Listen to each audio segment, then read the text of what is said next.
Welcome. I'm Carolyn Norgate. I'm one of the principal consultants at Mayvin. I'm joined by my colleague James. I'm James Traeger. I'm founder director of Mayvin. Currently, I'm the chair and director of qualifications. Lovely.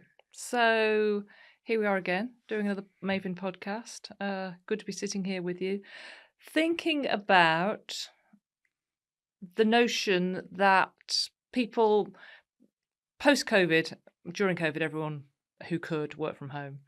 This last year, we've seen a huge pull, employer-based pull, primarily back to the office.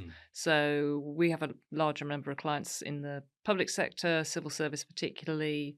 60% is now minimum being back in the office. We've seen it in the professional services sector, tech. There is a kind of notion that productivity and creativity will be improved by this. So really, we're sort of having a chat around, is that a problem? Is that a solvable problem? Is it the question that's useful for organisations to be thinking about? And what do we do when clients come to us with a question like that, Yes. or an issue that's in that area? And they do. I think people often come to us with a problem they want to solve, which is, we're not feeling like we've got enough creativity. We're a bit worried about people working from home too much. We're paying for this very large office space and it's not being used. We feel like people don't really know each other. There are lots of misunderstandings. Our kind of culture has kind of gone a bit, friable, a bit, dissipated a bit. And the conclusion that they might inevitably draw is we need people back in the office. Yeah. And I think our approach would be to inquire into that and to create some structures which enable them to both get a sense of more of a buzz, which is, I think, what they're looking for, but also help them really understand whether that is the case. Because there's a generational aspect to this. There's a general kind of attracting talent aspect to this. And so I think that's really what we're kicking around here. And ultimately, I think what we're wondering about is how do we help organizations with that kind of problem, that kind of question. So I think the first bit you're getting into there is what's underneath the surface level problem. Yeah. And I think one of the things we notice a lot with our clients is we need some help, and we're not quite sure what it is, but here's what we think it is. Yes. So we're not in the office. It must be that we're not in the office enough. Yeah. So the sort of stepping back and taking a slightly broader, but maybe sometimes a slightly softer gaze on what does it really feel like here. Well, I think the tendency is to rush to solution. And I think one of the things that we do in all of our interventions would be to help clients actually stand back from that and really kind of get a sense of, well, so what are the issues? So whether we're running a leadership program or whether we're running an OD capability program or even doing a piece of organizational design, the questions we often ask are kind of standing back from the solution and solutionizing. Because actually this is classically what we would call a wicked problem, as in its high complexity, a high degree of a need for collaboration and relationship in order to kind of get a better sense of what it might be about. Yeah. And we've not been here before.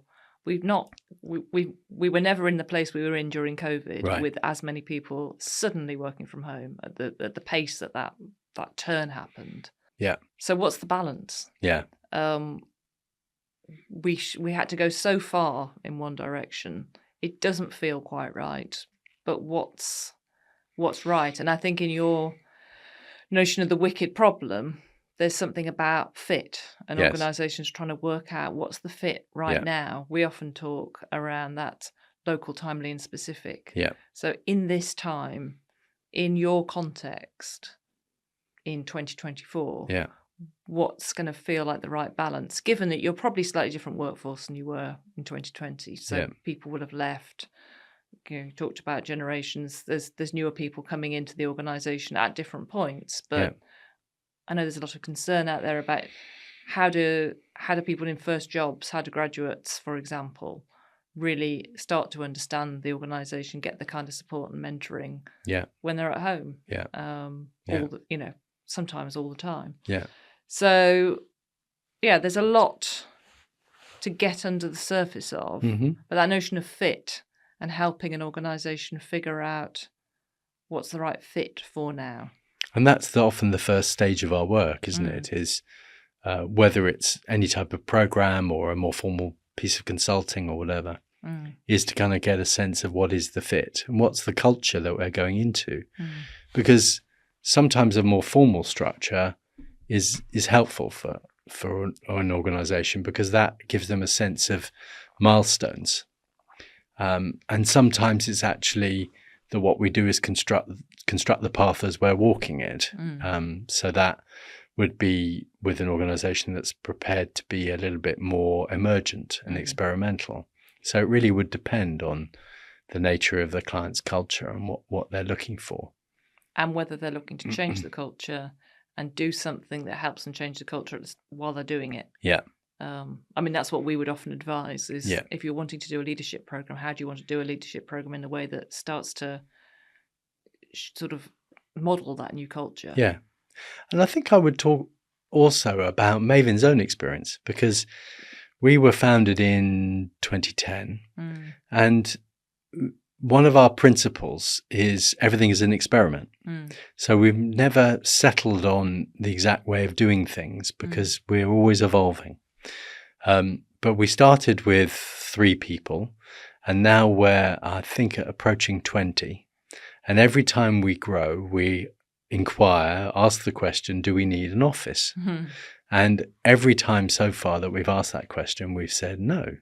And we're a very relational business, as in we rely a lot on relationships and connections in order to kind of do our work internally as much as externally, because we try and, the expression we use is our inside needs to be like our outside. So what we offer our clients, we feel we need to be doing ourselves.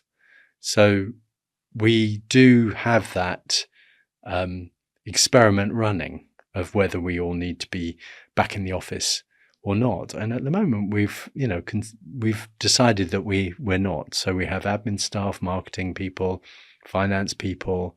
Everybody works remotely, and so far it works pretty well. I mean, we've had our ups and downs like every organisation does. What we try and do is move towards those difficult times rather than avoid them or gloss over them, and that's worked for us. And it's never been a question of do we miss out on our creativity and innovation because we don't have an office. It's never been a question. Yeah, it's interesting, isn't it, that that's not how it's presented for us. It's like, no. What else? Is there anything missing for people? And what do we do if it is? Through that inquiry process. Yes. So what might be needed here to make a difference? What's already working?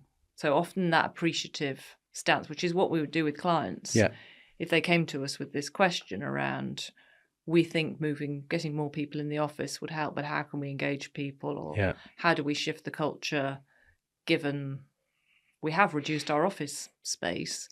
But we'd like people to be a bit more in. We think that'll solve the culture issue. Would be, well, what works currently? Because there will be stuff that's working. Absolutely. And what is it that you would like to be different or better? What would better look like for you? And maybe from multiple perspectives as a way of really trying to understand the perceptions around how it is around here. And I think, a lot of the research you look at around the return to the office does seem to have it's perception. In your opinion, are you more productive at home or in the office? As managers' opinions, are people more, what was it, the phrase I came across recently, productivity paranoia from managers because they're not seeing people? Well, and that's the dilemma, isn't it? Is getting people back in the office about control or is it about creativity? Is it because managers feel, at a loss as to know what their people are doing? which is one of the impetuses for getting people back in the office. We know that. Or is it that actually they really want to kind of get relationships and people together?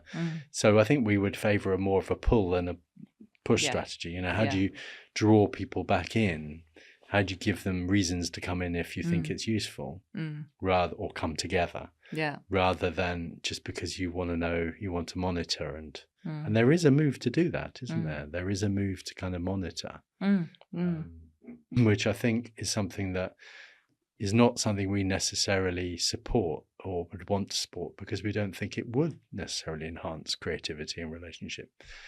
Well, if you think about the one of the theories of what underpins a really productive, engaged workforce, it will be trust. Yeah. So, monitoring through the swiping in, swiping out doesn't help with the high trust culture. No. Whereas I think one of the things that people found interesting in the lockdown experience was a notion of being trusted, even if they were in a fairly low trust workforce. Yes. And I think most people quite like that. And most of our clients reported a high degree of engagement during lockdown. And a high degree of productivity. Yeah, surprisingly high degree of engagement.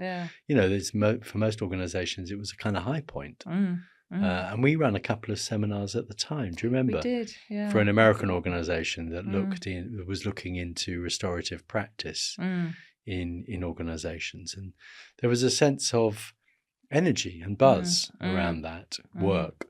One of the things I remember having conversations in sort of 2020, probably late 2020, 2021, as people were thinking, as each phase of the pandemic sort of ebbed and flowed, and there was thoughts of maybe coming back to the office, was that there was, I think organisations put a lot of work into making remote work, and a sense of, our organisation is putting as much work into making the office work, or as the container of the office being seen to do the work. Yes. By being in the office, productivity really... will flow because we've got the view, and creativity will flow because people are together and they're having the water cooler conversations and the corridor conversations and the actual meetings that are in diaries and what have you. So I think there's, going back to kind of our work with clients, I think there's something about, if you want to have the kind of workforce that you say you want, how are you setting the conditions for that? Yeah, I think that's a really lovely set of questions, is rather than how do we get people back in the office, how do we create a sense of safety, creativity, trust? That's the question, isn't it? And so therefore, how do we do that as Mayvin? How do we help our clients do that? Well, and so I'm really thinking about the role of leaders in that. And we've talked about culture quite a bit, sort of it's come up through this conversation. Yeah. But I mean, Shine talks about leadership and culture being two sides of the same coin. Yeah. Leaders have a disproportional effect on culture. Yeah. So leadership programs. Yeah. There's multiple ways in which you could seek to shift the conditions. But I think working across an organisation with those that have the most influence, and that those are who are going to be responsible for creating those conditions. So, you've got a story that has that sort of sense of shifting culture coming out of the pandemic that was a leadership program, I think. Yeah, and it's interesting because I think it started off as a leadership program in a fairly traditional sense from the client that was separate to some of the questions that they were holding around culture change and progress and creativity and innovation. And we brought those things together. So, bit of background, it was a large UK-based organisation, an NGO or a third sector organisation, quite commercial though, a very high profile brand in the world of fundraising and charities, medical research. And they had a leadership program and they were wanting to upgrade it. And at the same time, when we started to talk about it with them, there were questions about people coming in post-pandemic, people not knowing each other, a sense of a lack of cohesion people kind of getting out of sync with each other. People didn't know each other very well. So I think what we did is created the opportunity of a leadership program, which is what we pitched for, as a culture change intervention. And so it was both. Yeah, it was double duty, as we say. It did a number of different things at once. So it developed people's leadership through a number of different ways. It created a kind of a methodology amongst leaders that they could follow, which was around helping to stimulate inquiry and creativity around their team's wicked problems, individual teams' wicked problems. But it was also a culture change opportunity, because what we did is we ran a number of different ingredients, but one of the ingredients we had which was bringing everybody together in innovation events, which brought people around a set of questions around what they wanted to look at and change about the organization. And in doing so, it built a lot of relationships, and it also gave them material for their own leadership development.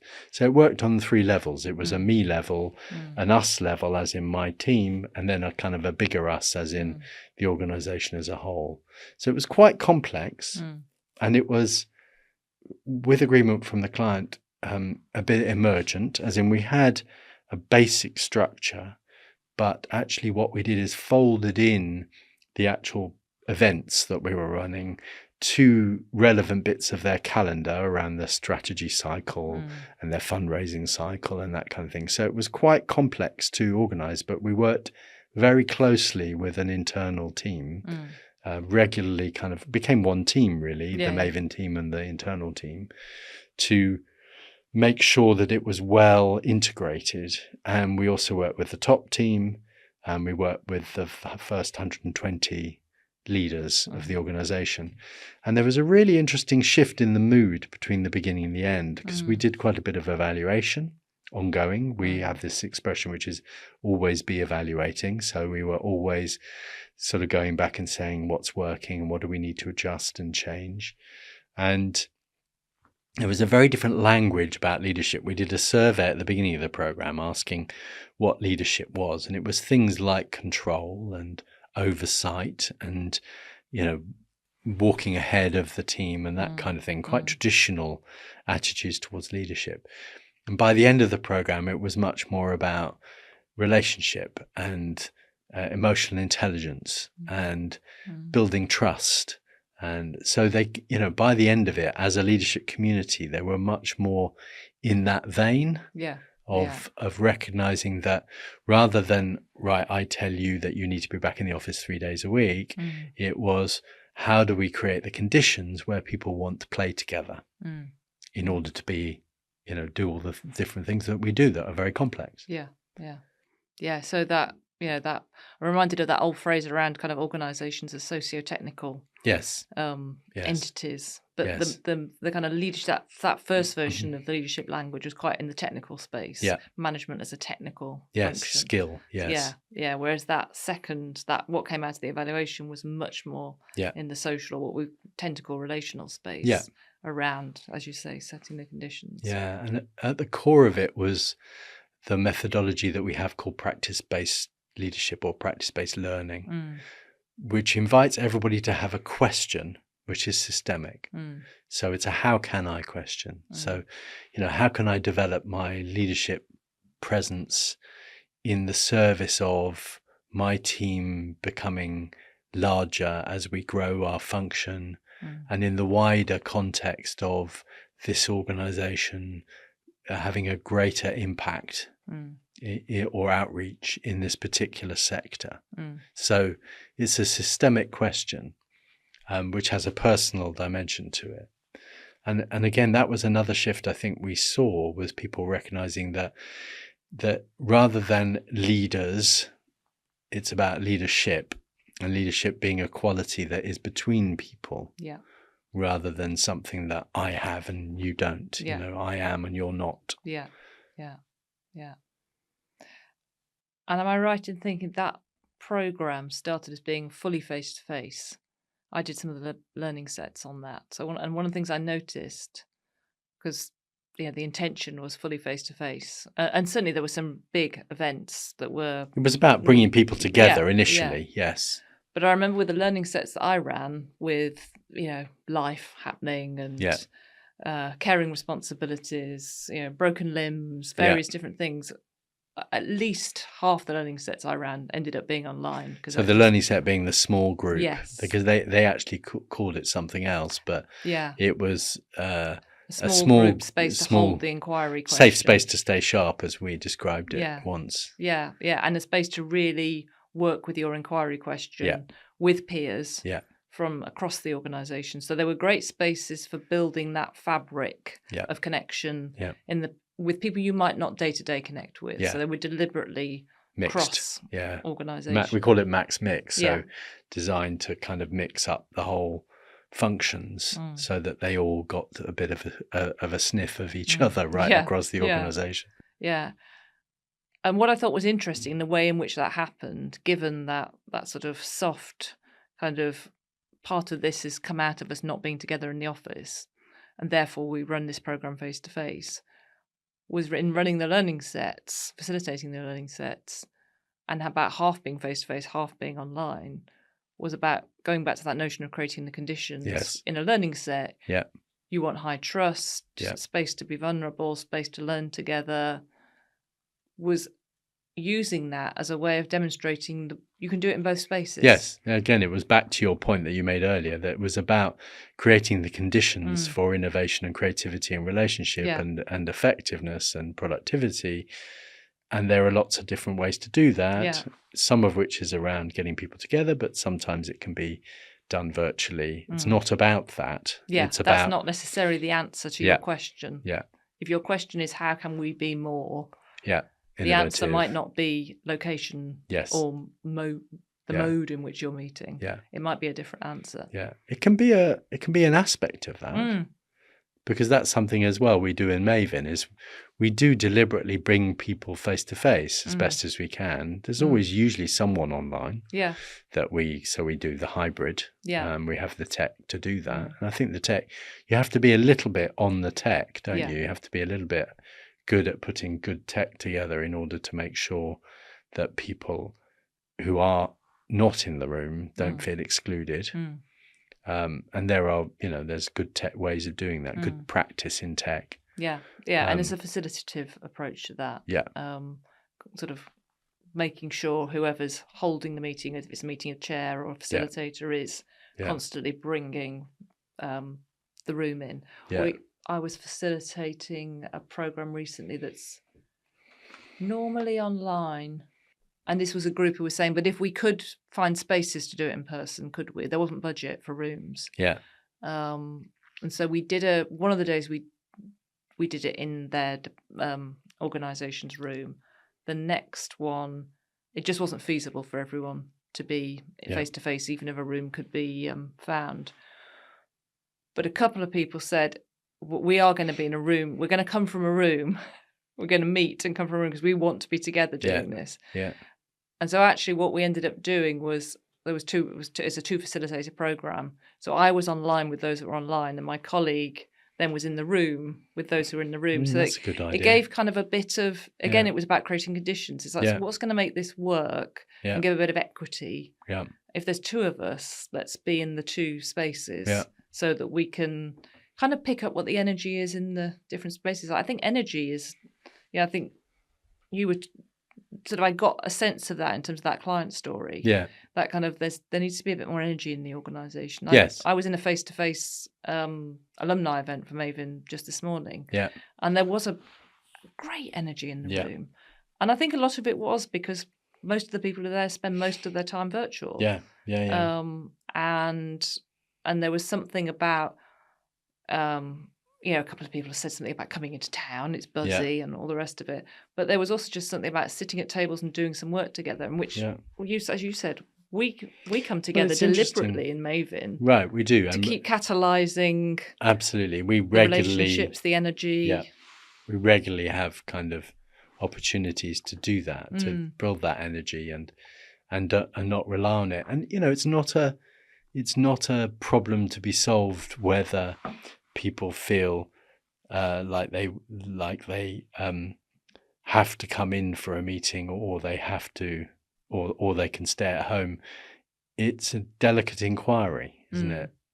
Because sometimes it's so much easier for people to make it if they can do it virtually. Yeah. That will engage them, and sometimes it would be lovely for everybody to be together. So you can't just solve that, as you were saying. You can't just solve that with a, a policy. It has to be a process of,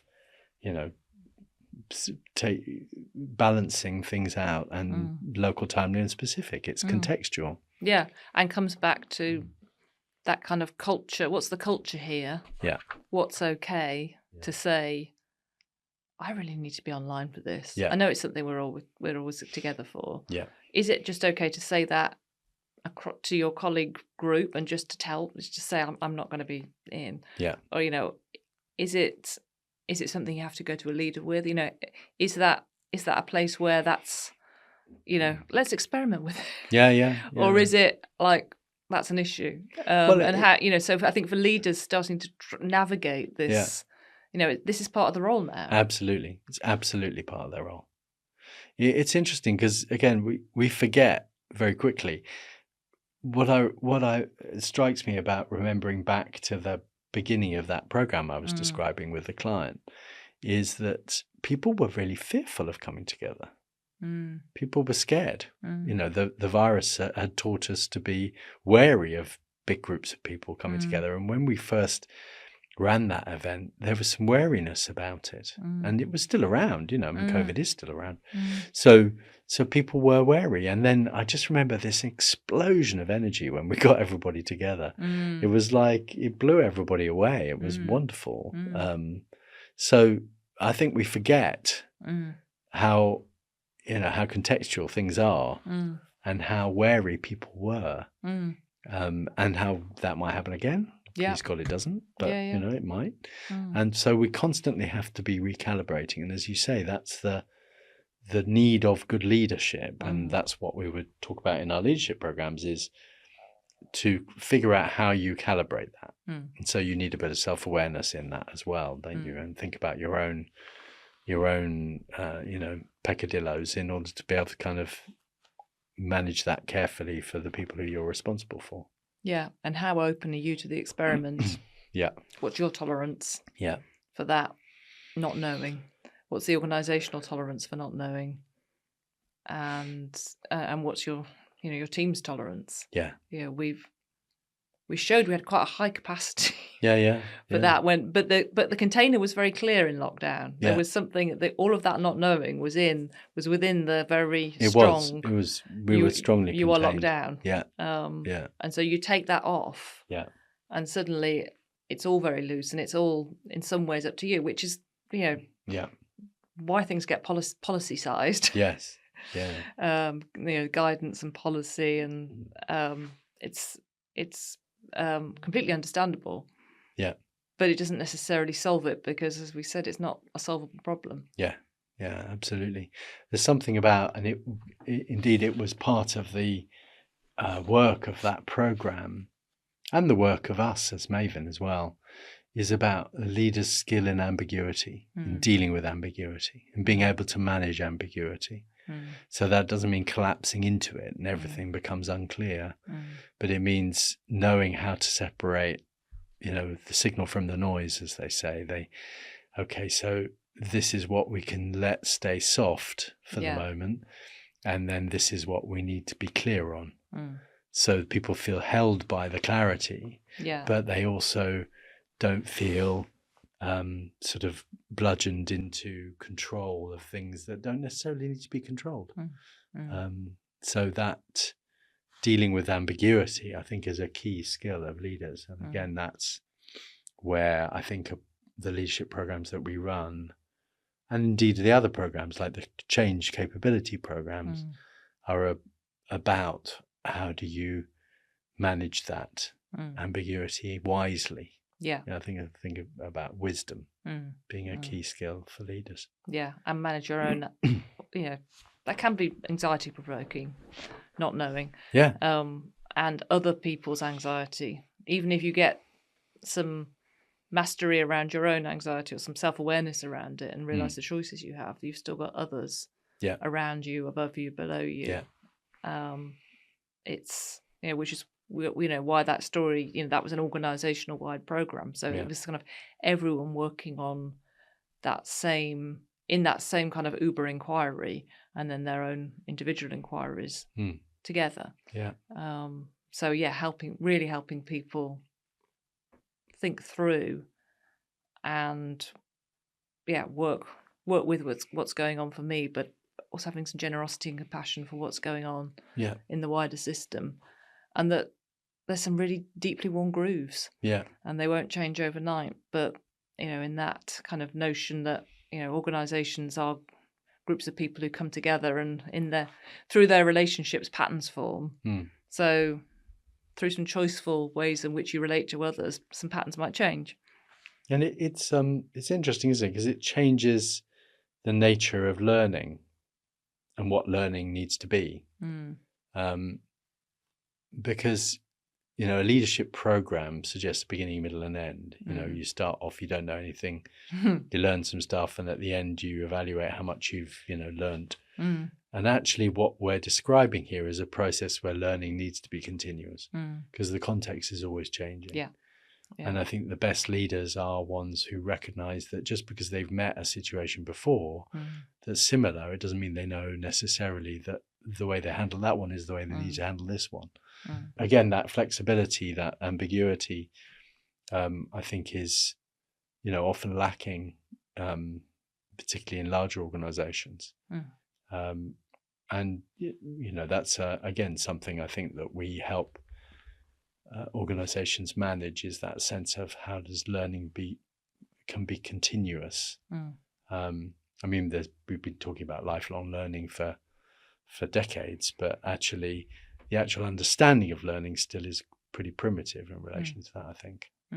Well, I think the practice, having the practice-based learning or leadership question that you talked about earlier is, again, a double duty, because it's holding it through the process of the program, and using that as you developing your practice that's going to have most impact for your leadership, given where you are right now.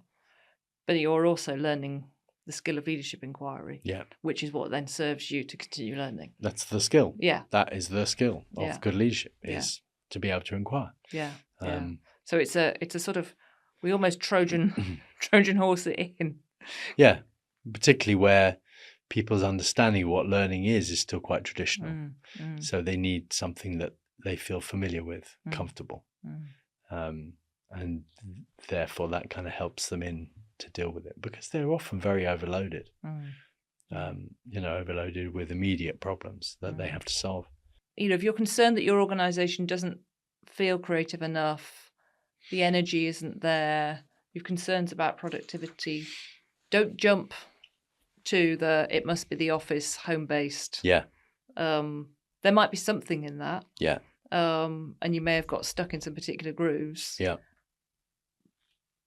But get underneath. What is it that you're really concerned about? And maybe get some data. We can help you and start to understand what it is you're actually doing well. And what you might need more of, and how you might do that. What's the culture? What's the leadership development need? What's the change process that you might need to go through? And what's the kind of learning organisationally that might help with that? And continuously. And I like the way you put it earlier, where there was something around how do you create the containment that enables productivity, creativity, relationship, innovation? And that's the question, not how do we get people back in the office, but how do we create the containment? And so the office is part of that, but other structures that you use as leaders are part of how you create that sense of safety, trust, engagement, energy. And that our programs are often about doing that, not talking about that, but doing that, actually helping that happen. Lovely. Well, give us a shout. Yeah. www.mayvin.co.uk. Yeah. And look forward to talking further about this with whoever might want to talk about it. Very good.